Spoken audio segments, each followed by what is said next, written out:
வீரகுமார், இந்த தீ விபத்து குறித்த விரிவான தகவல்களை பதிவு பண்ணுங்க. வணக்கம் நிவேதா. சென்னை வளசரவாக்கத்தை அடுத்த அந்த சௌத்ரி நகர் பகுதியில் பங்களா ஒன்றில் இன்று மதியம் 12:30 மணி அளவில் ஒரு பயங்கரமான தீ விபத்து என்பது ஏற்பட்டிருக்கிறது. இந்த தீ விபத்து காரணமாக இந்த பகுதியில் ஒரு பதட்டமான சூழ்நிலை என்பது நிலவி வருது. இந்த தீ விபத்தின் போது வீட்டிற்குள்ளே இருந்த 4 பேரில் கணவன் மனைவி 2 உயிரிழந்திருப்பதாகவும் தெரிய வருகிறது. இந்த வளசரவாக்கம் சௌத்ரி நகர் பகுதியில் தான் தற்போது இருக்கோம். நமது ஒளிப்பதிவாளர் மோகன் காட்டிக் கொண்டிருக்கக்கூடிய இந்த வீடு தான் அந்த தீ விபத்து காரணமாக தீ விபத்து ஏற்பட்டு பெரும் புகை ஏற்பட்ட ஒரு வீடு. இந்த வீட்டில் குடியிருந்த கணவன் நடராஜன், அவருடைய மனைவி தங்கம் இருவருமே இந்த தீ விபத்தினால உயிரிழந்திருக்கிறாங்க. அதே போல் வீட்டில் மொத்தமாக 4 பேர் இருந்திருக்கிறாங்க. 4 பேரில் 2 இந்த பால்கனியிலிருந்து வெளியே குதித்து தப்பிக்க முயன்றிருக்கிறாங்க. 2 ஒருவருக்கு குதிச்சதில் காயமும் ஏற்பட்டிருக்கிறது. இதில் இந்த கணவன் மனைவி தங்கம், நடராஜன் இவங்க 2 இதில் உயிரிழந்திருப்பதாகவும் ஒரு தகவல் என்பது கிடைத்திருக்கிறது. தொடர்ச்சியாக இந்த பகுதியில் ஒரு பதட்ட சூழ்நிலை என்பது நிலவி. இந்த பகுதியில் இருக்க, அதாவது இந்த தீ விபத்தை பார்த்த பகுதியில் இருக்கக்கூடிய குடியிருப்பு வாசிகள் நம்மோடு இருக்கிறாங்க. அவங்கள்ட்ட கேட்கலாம். வணக்கம், நீங்க தீ விபத்தை பார்த்தீங்களா? எத்தனை மணிக்கு இந்த சம்பவங்கிறது நடப்பட்டுச்சு? சார், என் பொண்ணு துணி எடுக்கிறதுக்கு மேலே மாடிக்கு போனா, அப்போ அம்மா ஓடியாமாண்ணா, ஏன்டி நீ எடுத்துன்னு வாடினேன், இல்லை மழை வந்து தான் எனக்கு கூப்பிட்றான்னு நினச்சேன். அப்புறம் பார்த்தா எப்படி எரியுது, திகுன்னு எரியுது. அப்போ நான் பார்த்தா ஃபுல்லாக எரிஞ்சின்னு தான் இருந்துச்சு. அதுக்கப்புறம் என்ன நடந்தது தெரியல சார். இந்த வீட்டில் இருக்கவங்க கூட நீங்கள் ஏற்கனவே பேசியிருக்கிறீங்களா? 2 பேர் உயிரிழந்தது. நாங்கள் அடுத்த தெரு, இந்த தெருக்கு நாங்கள் மாடியிலேருந்து தான் பார்த்தோம். நாங்கள் பார்த்ததும் இல்லை, பேசுனதும் இல்லை அவங்கக்கிட்ட. அந்த புகை எப்படிமா இருந்தது வீட்டில்? அப்படியே எரிஞ்சு கருப்பாக எரிஞ்சது. ஆனால் கருப்பாக புகை வந்துன்னே இருந்துச்சு. நீங்கள் சொல்லுங்கள், நீங்கள் இந்த வீட்டுக்கு ஏற்கனவே பார்த்துருப்பீங்க. ஒரு பெரிய இப்போ தான் வந்திருக்கிறேன், இன்னைக்கு தான் வந்திருக்கிறேன். சும்மா வெறும் புகையாக இருக்கும், நெருப்பாக இருக்கும்னு நியூஸில் பார்த்தேன், அதனால் பார்த்துட்டு பண்ணுவாங்க. இந்த பகுதியில் செய்தியின் மூலமாகவும் அருகில் இருந்தவர்கள் இந்த புகையை பார்த்தும் தொடர்ச்சியாக இந்த பகுதி சௌத்ரி நகர் இந்த பங்களாவுக்கு வர தொடங்கியிருக்கிறார்கள். குறிப்பாக இந்த சம்பவம் நடைபெற்றதனுடைய காரணம் என்ன, இந்த தீ விபத்திற்கான பின்னணி என்ன என்பது குறித்து வளசரவாக்கம் காவல்துறையினர், அதே போல தீயணைப்புத்துறையினர் தொடர்ச்சியாக இந்த பகுதியில் மீட்டு வருகிறார்கள், விசாரணை செய்து வருகிறார்கள். ஒரு பக்கம் இந்த தீ என்பது 12:30 மணி அளவில் தொடங்கியிருந்தாலும் அந்த தீயினுடைய வேகம் என்பது சற்று குறைந்திருந்தாலும் தொடர்ச்சியாக தீயை அணைக்கக்கூடிய பணியில் தீயணைப்புத்துறையினர் ஈடுபட்டிருக்கிறார்கள். 2 உயிரிழந்திருக்கக்கூடிய சூழ்நிலையில 2 அமரர் ஊர்தியின் மூலமாக மருத்துவமனைக்கு அழைத்து சென்றிருக்கிறார்கள். மற்றொருவர் இந்த தீ விபத்தை நேரடியாக பார்த்ததாக கூறுகிறார். சொல்லுங்க, நீங்க எந்த ஏரியா, எப்ப பாத்தீங்க, எத்தனை மணி? பக்கத்துல தான் இருக்கும். நெருப்பு ஒரே புகை வரத்தை பார்த்துட்டு நாங்கள் என்ன பண்ணோம், கடகடன்னு ஓடாந்த போது பார்த்தாக்கா மேலேருந்து ஒரு சன்னும் ஒரு லேடியும் கீழே வந்துட்டாங்க.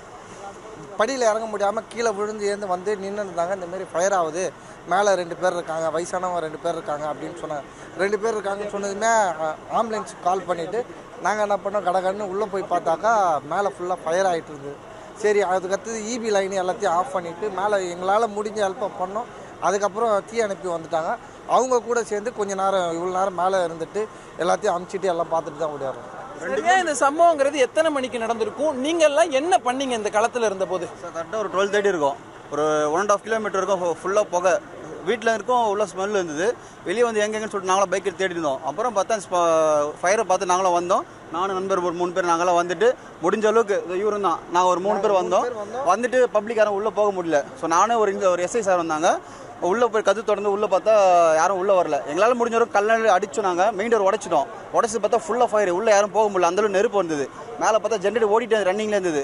நாங்கள் போயிட்டு நான் போலீஸ் நான் ஒரு 3 பேர் மேலே போயிட்டு ஜென்ரேட்டர்லாம் முடிஞ்ச அளவுக்கு ஆஃப் பண்ணிவிட்டு எங்கெங்கே பவர் கலத்து ஆஃப் பண்ண முடிஞ்ச அளவுக்கு ஆஃப் பண்ணோம். அப்போ தான் ஃபயர் எல்லாம் வண்டி வந்தது. எங்களால் முடிஞ்சது நாங்கள் எல்லாரும் ஒர்க் பண்ணோம் சார். அதான் ஒர்க் பண்ணிட்டு இருந்தோம். குடியிருப்புகள் அதிகம் இருக்கக்கூடிய இடம். இந்த தீ விபத்துக்கான காரணம் என்ன என்பது தெரிய வந்தது அவங்களுக்குலாம்? இல்லை சார், இது வரைக்கும் கரெக்டாக தெரியல. ஏசியால் வந்துட்டுலாம் சொல்லிட்டு ஒரு இது சார். ஏன்னா இவ்வளோ பெரிய வீடு, ஒரு பாதுகாப்பே இல்லை. ஒரு பையன் மட்டும் எகிரி குச்சார். அவர் பதட்டமாக இருந்தார். நாங்கள் வரும்போது ஷர்ட்லாம் தான் போல பதட்டமாக இருந்தார். என்ன ப்ரோ என்னாச்சு, யார் வீட்டில் இருக்கா, மெயின் டோர் சாவி கொடுங்கன்னு கேட்டோம்.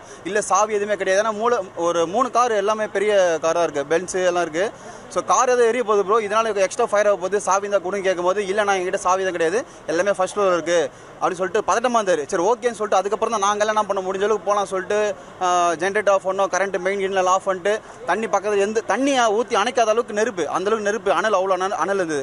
ஸோ முடிஞ்ச அளவுக்கு நாங்களும் ஒர்க் பண்ணோம். அப்புறம் ஃபயர் எல்லாம் வண்டி வந்தது, போலீஸ்லாம் வந்தாங்க, நியர்பை எம்எல்ஏ அவரும் வந்தாங்க. அவங்களால முடிஞ்ச நாங்கள் எல்லாம் ஒர்க் பண்ணிவிட்டு இப்போ தான் நாங்கள் வெளியே வரோம். நாங்கள் இந்த பகுதியில் தீய சம்பவம் ஏற்பட்ட போது காவல்துறைக்கு தெரிவித்தவர்களாக இருக்கட்டும், இல்லை உள்ளே இறங்கி இந்த தீயை கட்டுப்படுத்த முயன்றவர்களாக இருக்கட்டும் பேசினதை பார்க்க முடிந்தது. குறிப்பாக இந்த தீ விபத்தினுடைய காரணம் என்ன என்பது குறித்து காவல்துறையினர் ஒரு பக்கம் விசாரணை செய்து வருகிறார்கள். இங்கே இருக்கக்கூடிய மக்கள் தெரிவிக்கும் போது இந்த ஏசியில் ஏற்பட்ட மின் கசிவு காரணமாகவோ அல்லது பூஜை அறையில் ஏற்பட்டிருக்கக்கூடிய மின் கசிவு அல்லது இந்த தீயினால் தீ பற்றி விளக்கு ஏற்றிருக்கலாம், அந்த தீ பற்றி கூட இந்த தீ விபத்து என்பது ஏற்பட்டிருக்கலாம் என இந்த பகுதியில் இருக்கக்கூடிய குடியிருப்பாசிகள் தெரிவிக்கிறார்கள். ஆனால் இந்த தீ விபத்துக்கான அதிகாரப்பூர்வ காரணம் என்ன என்பது குறித்து காவல்துறையினர் தரப்பிலிருந்து இதுவரை எந்தவித அதிகாரப்பூர்வ அறிவிப்பு என்பது வரவில்லை. தொடர்ச்சியாக 12:30 மணி அளவில் தீ விபத்து ஏற்பட்டு கிட்டத்தட்ட 2 மணி நேரங்களுக்கு மேலாக தீ கட்டுக்கணங்காமல் 1 மணி நேரத்திற்கு மேலாக தீ கட்டுக்கணங்காமல் எரிஞ்சிருக்கு. அதுக்கப்புறம் காவல்துறையினர் பிளஸ் தீயணைப்பு துறையினர் வந்து இந்த தீயை அணைத்து தற்போதும் இந்த தீயினுடைய வேகம் என்பது சற்று குறைந்திருந்தாலும் இந்த புகையினுடைய அளவு என்பது தொடர்ச்சியாக அதிகரித்துட்டு இருக்கிறது. வீட்டினுடைய அனைத்து பகுதிகளிலுமே இந்த தீ என்பது பரவி இருக்கக்கூடிய காரணத்தால தீயை கட்டுப்படுத்தக்கூடிய பகுதியில் வலசரவாக்கம் தீயணைப்பு துறையினர் காவல்துறையினர் ஈடுபட்டு வருகிறார்கள். இந்த பகுதியில் ஒரு பதட்டமான சூழல் என்பது தற்போது வரை நிலவி வருகிறது. நிவேதா, உங்கள் விரிவான தகவல்களுக்கு நன்றி வீரகுமார். மக்களே, thank you for overwhelming response. நம்ம G Square Aranya record breaking success of phase 1 sold out, அதுவும் வெறும் 56 hoursல. உங்களுக்காக இப்போ phase 2 is open now. Launching G Square Aranya at Poru, bang on Chennai bypass service road. Villa plots ranging from 800 to 3800 square feet. Price on request only. To know more details, call 89399 89393.